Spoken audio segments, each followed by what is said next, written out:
Just with a desiccant, just with open air. Okay. This is one that my great grandmother used to do. We get these shells like this. This is the shell of abalone, and the Chinese do the same thing too. And in the old days, for cream for the face, they would put lemon juice or lime juice inside here, and then put it out in the sun. To cover it with plastic and put it in the sun. And about a week later, you can wipe it up like cream. Yeah, that's what it is. Yeah, you can make it yourself. What's amazing is the Chinese use it. They actually use real pearl powder and they grind it up. It's also used when you cook this. I actually cook it like a decoction where I boil it until the water goes down and I throw ice water in there to shock it, and I do I always do it in 7 times. We do it in certain issues of 7 times in increments. That's why the moon time is important for us, because the moon time has to do with about how many days in the moon cycle? 28, 29. Yeah.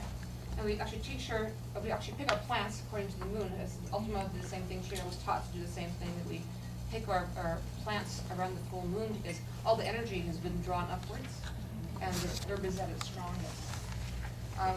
Certain formulations that I make, many of them actually for really deep diseases and cancer.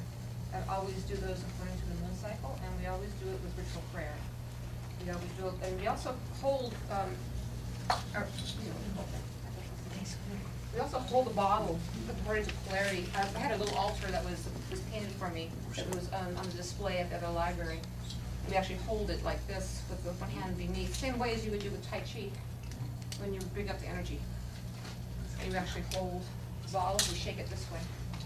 So the polarity about the hand is, this is the hand that gives out, this is next to our heart. We hold our children with this arm. And this is the arm that releases. This is how we get rid of pain, and we throw it aside. So that's how we make our medicine, with that same polarity, of bringing it, rising it upwards. And I still practice those methods to this day. It makes it more powerful medicine. It works on the same principle. It's not considered something that's pagan. It has to do with our body has a certain energies. Tai Chi and all martial arts, they actually use that particular form of movement to lower the abilities of the opponent, and they raise theirs up at the same time. So it's actually used scientifically. You can actually do a thermographic reading or an aura reading, and you can actually bring your own energy. And in the old days, the curanderos would sweep themselves and get rid of people's energy, and then you throw it aside. Same thing, and that's used in kinesiology. Applied kinesiology is done the same way, where we block the energy channels or meridians, and we test the muscle testing. Are you anyone familiar with muscle testing? Yeah, it's quite interesting art. I thought it was kind of weird when I first learned how to do it. And you get quite adept at it the more you're around people. I'm around about, how many clients do I see a week? Probably 30, 40. Yeah, about 30, 40 clients a week. And then for a curanderos to see that many clients is quite a few. I think many curanderos don't see that many in a whole year. When I first started out, I saw people maybe once a week, once every 2 weeks. And I was working with doctors. I would see 25 a day. It's a lot of negative energy.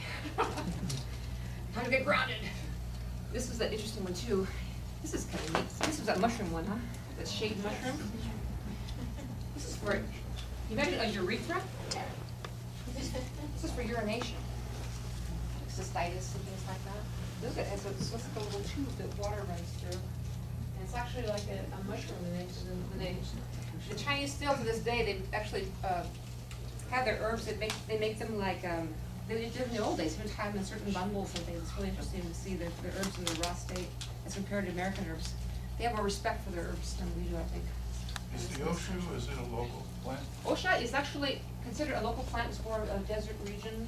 You can find it in the lower portions of the mountains, on the hillsides. You find Osha. It's a really good book by Michael Tierra about the plants of the mountains west. And actually it shows all plants indigenous to your area and what they look like. This is interesting. It looks like a little firecracker going off. And this is for stagnation. It releases stagnation of the body. And it's a beautiful bark. It opens the meridians and opens the blood. And it looks like veins popping outward like a little explosion. And the Chinese actually look at these things and the barks and herbs. It's kind of nice when you see that too, because they slice them that way. And most herbalists who are very adept at finding out what these things do, they can figure it out by the way it's shaped. This is dragon's gums. Sounds evil, isn't it? The bones of a dragon. What kind of dragon is this? Is it a lizard? It's fossilized. Is it? Yeah. This is fossil. This columns are very grounding then. It's fossilized, so it's basically like a mineral, very grounding, draws downward, calms the mind. Like some people use calcium to calm themselves. And the Packets of that, yeah. What's going down here? So just chew them, huh? No, actually we use it in decoctions. You can grind them up and actually put them in formulas too. I chew on. I put anything in my mouth too. Chinatown? When we used to go hunting for herbs, my great grandma was we lived in East LA, but she would look at the cracks in the sidewalk and she would find something coming up in the cracks in the sidewalk and she would look at it and then pick it and then one would go into her pouch and the rest would go into a sack, you know. And so it's so funny. I carry my medicine bag along with me too, which is a Mayan medicine bag right here. And we call medicine bags, it's good medicine. This is more emotional than medicine for me. When I speak or I give lectures, these are like items that people have given me to emotionally strengthen me. And I wear turquoise for protection. It's actually, it's one of those things that's most, it's also my birthstone too. And I also wear like turquoise for protection. What do you use turquoise in medicine? For what? I don't know, do they use turquoise for medicine, do you know? For protection is all I know. No. This is an interesting one too. This is called wild lettuce. Can you imagine like a rabbit all nervous and upset and bouncing off the walls, and it gives them wild lettuce, and then they start to relax and sit there and they wiggle their little nose. And wild lettuce is used to quiet the mind of children with attention deficit disorder and autism. And it's an incredibly powerful herb. The thing is, if you take it yourself too, like if you're relatively healthy, it basically makes, just chew on this one. Where you get? I'm being, Where you get? Those, it's so funny that wild lettuce actually grows, it's probably all over your yard, you don't even know it. It looks like a dandelion upside down. So the leaves, instead of spiking upward, it looks like that God turned the leaves upside down and it's spiking downward. And they grow all over your yard. They're weeds. You pull them out and you kill them all the time. which one, Yes. dandelion? This is wild lettuce. It looks like a dandelion. Oh, Dandelion that peaks outward, Right. and these peak downward. Looks like the leaves are growing Oh. upside down. And you always get the bug spray. That's the weed spray. You kill them all the time.